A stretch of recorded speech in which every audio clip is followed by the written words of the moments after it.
గద్దరండి, గద్దరన్న ఏంటి ఏమనుకుంటున్నారు మీరు? నేను పాలిటిక్స్లోకి వచ్చాక తెలుసు అనుకుంటున్నారా గద్దరన్న? మీరందరూ చూసిన ఖుషీ సినిమా చూసిన తర్వాత చిరంజీవి గారు ఫోన్ చేశారు నాకు.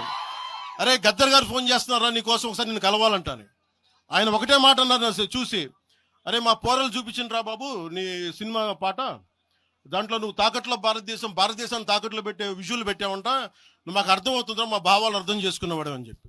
తరిమేల నాగిరెడ్డి గారి తాకట్లో భారతదేశాన్ని ఆ భావన నువ్వు పెట్టావంటే మాకు అర్థం అవుతుందని నేను చెప్పి, అన్నా నాకు లెఫ్ట్ వింగో రైట్ వింగో తెలియదు అన్నా, నాది హ్యూమనిజం అన్న, మానవత్వం అన్న, మీరు మీకు తోసిన సంతోషం అన్నా అని చెప్పి.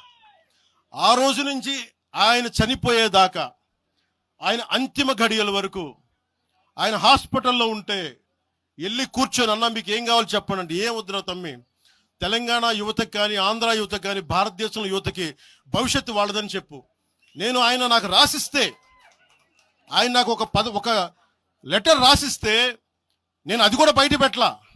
ఆయనే ఒక ఆడియో ఫైల్ చేసి, నేను దాన్ని కూడా కూర్చొని చెప్పలా, ఆడియో ఫైల్ చేసి ఆయన ఒక చిన్న ఛానల్కి రిలీజ్ చేసి అది బయటకు వచ్చింది. మీరు కూర్చోబెట్టి తెలంగాణ గురించి అని మాట్లాడతారు.